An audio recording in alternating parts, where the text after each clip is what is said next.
Hello everyone, warm welcome to my channel Foods and Feasts and welcome back to my kitchen tips, tricks and hacks series video जिसमें मैं आपको kitchen से related कुछ useful and important tips and tricks देती हूँ, कुछ ऐसे hacks बताती हूँ जिससे आपका जो किचन टाइमिंग है वो कम हो सके, आपको किचन में हैसल फ्री एक्सपीरियंस मिल सके और अगर आप बिगिनर्स हैं किचन में तो आपकी थोड़ी हेल्प हो सके। आज के इस वीडियो में भी हम कुछ किचन टिप्स एंड ट्रिक्स देखेंगे जिससे आपकी जो किचन प्रॉब्लम्स है वो शॉर्ट आउट हो सके। तो विदाउट एनी फर्दर डिले इस वीडियो को शुरू करते हैं। First tip, how to clean the kitchen cloths. Usually जो किचन क्लोथ्स होते हैं जिससे हम किचन कैबिनेट पोंछते हैं या किचन के किसी भी वर्क में आइदर वो चीज़ों को स्ट्रेन करना हुआ या किसी भी चीज़ में हम उसे किचन में यूज़ में लाते हैं, तो जो किचन क्लोथ्स है वो बहुत ज़्यादा गंदा हो जाता है, उस पर बहुत ज़्यादा स्टेन्स लग जाते हैं, बहुत ज़िद्दी स्टेन्स लग जाते हैं जिससे नॉर्मल डिटर्जेंट से वॉश करने से वो नहीं जाते।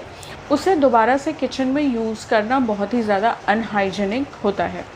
तो सिर्फ डिटर्जेंट से वॉश करने के पहले किचन क्लोथ्स को प्री सोक कीजिए वार्म वाटर में। एक कंटेनर में पानी को गर्म कर लीजिए, लाइक बबलिंग हॉट वाटर होना चाहिए, बहुत ही तेज़ गर्म होना चाहिए पानी। उसमें आप डिटर्जेंट डाल दीजिए, थोड़ा सा डिटर्जेंट, 1 चम्मच डिटर्जेंट डाल दीजिए जो भी आप यूज़ करते हैं, और उसमें हाफ लेमन जूस को स्क्वीज़ कर दीजिए। नींबू का जो रस होता है वो बहुत ही अच्छा होता है स्टेन्स वगैरह को रिमूव करने के लिए, तो वो आप उसमें डाल दीजिए। और जो नॉर्मली किचन क्लोथ्स में ऑयलीनेस बहुत ज़्यादा हो जाता है, स्टिकी काइंड ऑफ टेक्सचर उसमें आ जाता है कपड़े में, तो लेमन जूस जो है वो उस चीज़ को बहुत अच्छे से रिमूव करेगा। तो पानी में डिटर्जेंट और लेमन जूस डाल दीजिए। मैं फिर से बोल रही हूँ, हॉट बॉइलिंग वाटर होना चाहिए, उबलता हुआ पानी होना चाहिए, और उसमें जो आपके किचन क्लोथ्स हैं आप उसे डाल दीजिए। केयरफुली डालिएगा क्योंकि पानी बहुत गर्म होगा। किसी टोंग्स की मदद से या किसी चीज़ की मदद से उसे डिबन कर लीजिए, जो कपड़ा है किचन का उसे डाल दीजिए, उसमें अच्छी तरीके से सोक होने दीजिए 1 से 2 घंटे के लिए। देन आप नॉर्मली जैसे किचन क्लोथ्स को वॉश करते हैं, आइदर वॉशिंग मशीन में डालकर और आइदर सोप बार वगैरह लगा के, ब्रश लगा के जैसे भी वॉश करते हैं आप वैसे वॉश कर लीजिए और उसे सन ड्राई कीजिए। धूप में, जो तेज़ कड़क धूप होती है ना, सनलाइट, उसमें उसे सुखाइए। जो एक तो स्टिकीनेस वाली जो प्रॉब्लम है वो चली जाएगी, जो स्टेनिंग वाली प्रॉब्लम है वो चली जाएगी, और सन ड्राई में सुखाने से जो जर्म्स हैं वो भी निकल जाएंगे। आप जब फाइनल रिंस दे रहे हो अपने किचन क्लोथ्स को, तो उस टाइम पे आप डिटॉल वाटर भी यूज़ कर सकते हैं for maintaining more hygiene. Tip number 2, कई बार क्या होता है, out of rush, out of hurry, बहुत जल्दबाजी में होने के कारण अगर हमें छोला या राजमा या काला चना या चना दाल, ये सारी चीज़ें अगर हमें बनानी होती है जिसे हमें प्री सोक करना पड़ता है उसे फुलाने के लिए, तो कई बार होता है वो हमारे माइंड से निकल जाता है और हम उसे सोक करना भूल जाते हैं, जिस वजह से बहुत ही ज़्यादा डिफ़िकल्टी आ जाती है फिर उसे कुक करने में। तो जब भी हम इन सारी चीज़ों को सोक करते हैं तो या तो हम इसे ओवरनाइट सोक करते हैं या मिनिमम 8 to 9 आवर्स के लिए सोक करते हैं। तो ऐसे कंडीशन में आप क्या कीजिए, जब आपके पास सिर्फ 2 से 3 या 3 से 4 घंटे का टाइम बचा है और आपने सोक नहीं किया, तो आप पानी को गर्म कीजिए। बिल्कुल बबलिंग हॉट होना चाहिए वाटर, बहुत तेज़ गर्म होना चाहिए पानी। गैस को ऑन रखिए, उसमें जो भी चीज़ आपको सोक करनी है, आइदर छोला हो गया, राजमा हो गया या चना हो गया या चना दाल हो गया, जो भी चीज़ आपको सोक करनी है वो डालिए। गैस की फ्लेम को बिल्कुल हाई पर ही रखिएगा।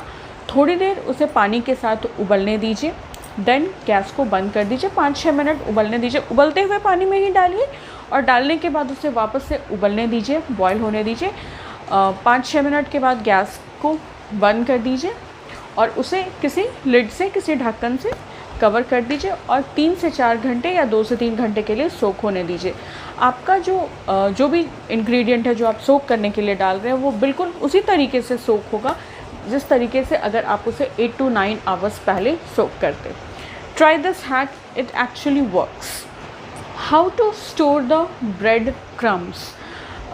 जब भी हम ब्रेड क्रम्स बनाते हैं किसी भी स्नैक्स को क्रंचियर या क्रिस्पियर बनाने के लिए, तो ब्रेड्स को पहले टॉस कर लीजिए।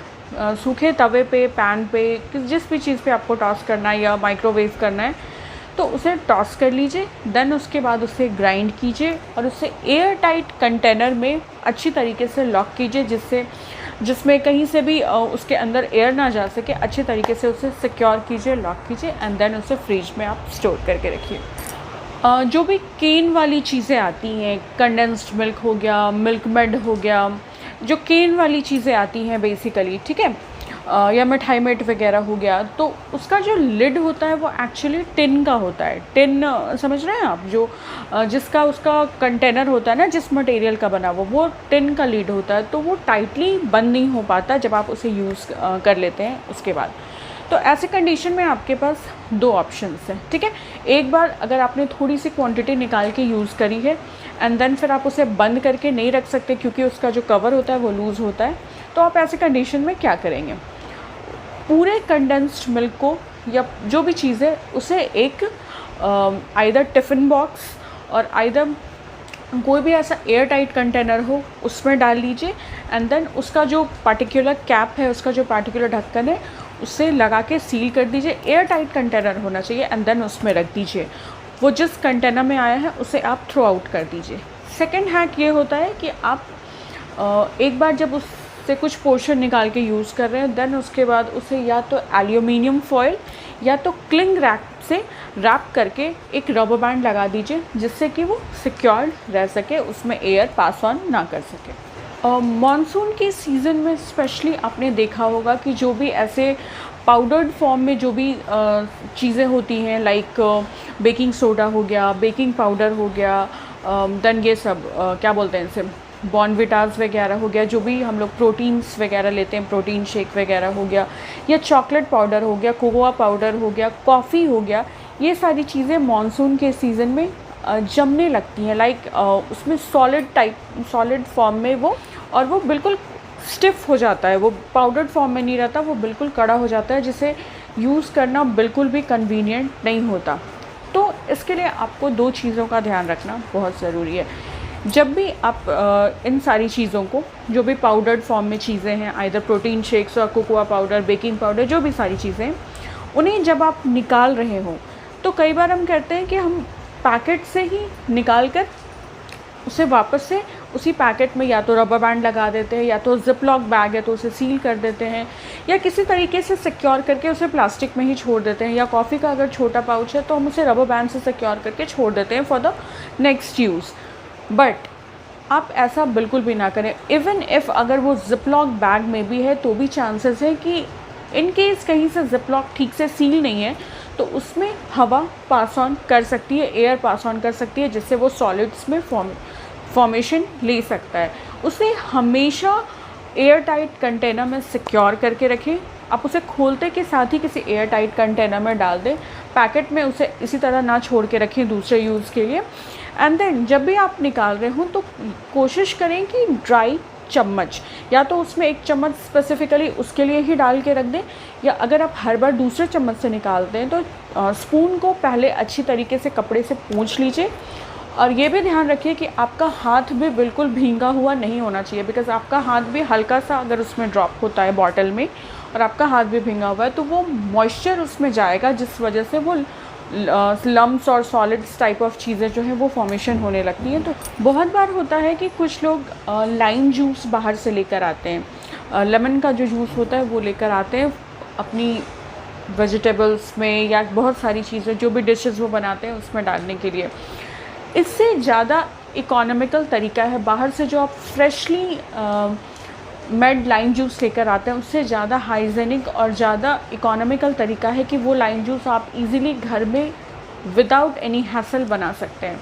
आप के घर में अगर कभी बहुत ज़्यादा नींबू पड़े हुए हों, या थोड़ा सा नींबू आप खरीद के घर पे ले आइए, उसे एक छलनी की मदद से छान के लेमन जूस निकाल लीजिए ताकि उसकी जो सीड्स हैं वो अलग हो जाएं, इसलिए मैं बोल रही हूँ छान लीजिए। लेमन जूस निकाल लीजिए, उसे एक एयर टाइट कंटेनर में रख दीजिए, स्टोर कर दीजिए फ्रिज में, आपका काफ़ी दिनों तक ये जो लेमन जूस है वो चल जाएगा। आपको मार्केट से लाइम जूस, लेमन जूस ख़रीदने की ज़रूरत नहीं पड़ेगी। फिर आपको जब भी किसी भी चीज़ में, पोहा में डालना हो या लेमन वाटर बनाना हो या पल्स वगैरह में डालना हो, जिस चीज़ में भी यूज़ करना हो, आप आराम से वो एयर टाइट कंटेनर खोल के जितना भी 1-2 चम्मच आपको जूस निकालना है वो निकाल कर आप यूज़ कर सकते हैं।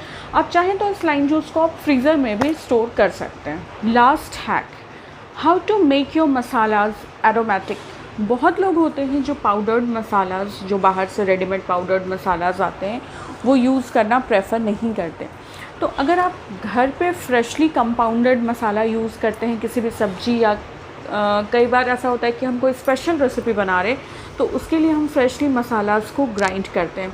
तो मसालाज को ग्राइंड करने का बेस्ट तरीका जो होता है वो ये है कि जो भी चीज़ें आपको लेनी है, फॉर एग्ज़ाम्पल धनिया, जीरा, लहसुन, मिर्च, ये सारी चीज़ें आप ले रही है, उसे हल्का सा पहले ड्राई रोस्ट कर लीजिए। सिर्फ इसी तरीके से डायरेक्टली ग्राइंड नहीं करके उसे हल्का सा पहले ड्राई रोस्ट कर लीजिए सूखे तवे पे, विदाउट एडिंग एनी ऑयल और एनीथिंग।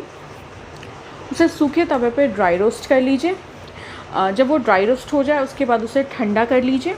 हल्का सा बस ड्राई रोस्ट हो जाए, बहुत ज़्यादा कलर चेंज नहीं करना है, जिससे जो उसमें नेचुरल ऑयल्स होते हैं वो निकल कर आते हैं और उससे ही टेस्ट आता है आपके जो फ्रेशली कंपाउंडेड मसालाज होते हैं उसका। उसे थोड़ा ठंडा कर लीजिए, क्योंकि हमें इसे मिक्सी करना है, ग्राइंड करना है, उसे थोड़ा ठंडा कर लीजिए। देन उसमें थोड़ा सा पानी डाल के उसे ग्राइंड कीजिए। पानी आप इतना डालिए कि स्मूथ पेस्ट बन सके आपका, ठीक है। और अगर वो मसाला ज़्यादा बन चुका है तो आप उसे फ्रिज में भी एयर टाइट कंटेनर में रख के स्टोर कर सकते हैं। नेक्स्ट टाइम जब आप सब्ज़ी बना रहे तो आप वो मसाला यूज़ कर सकते हैं। So that's all for my today's video, जिसमें मैंने आपको कुछ kitchen tips, tricks and hacks बताए, जिससे आपको आपकी चीज़ें वेस्टेज होने से बचे, आपकी चीज़ें वेस्ट ना हो, आप उसे अच्छी तरीके से रीयूज़ कर सकें हाइजीनिक वे में एंड इकोनॉमिकल वे में। अगर आपको मेरी आज की वीडियो अच्छी लगी हो तो आप मेरे चैनल फूड्स एंड फीस्ट्स को सब्सक्राइब कर सकते हैं, मेरे वीडियो पर लाइक एंड कमेंट कर सकते हैं, और आप मेरी वीडियोज़ को फ्रीली अपने फ्रेंड्स एंड फैमिली के साथ शेयर भी कर सकते हैं। आप मुझे कमेंट सेक्शन में ये बता सकते हैं कि आपको और कौन सी रेसिपी या किस तरह की किचन वीडियोस या इस फूड्स एंड फीस्ट चैनल पर किस टॉपिक की वीडियोस चाहिए। आप वो मुझे कमेंट सेक्शन में लिख सकते हैं, मैं ज़रूर कंसिडर करूँगी आपके रिक्वेस्ट को। मेरी किसी भी वीडियो से रिलेटेड अगर आपको कोई भी डाउट्स, क्वेरीज़ या क्वेश्चंस हैं तो वो भी आप मुझसे कमेंट सेक्शन में पूछ सकते हैं, मैं ज़रूर रिप्लाई करूँगी। Thank you so much for stopping by and watching this video. Take very good care of yourself. Stay safe, stay home, take care and bye.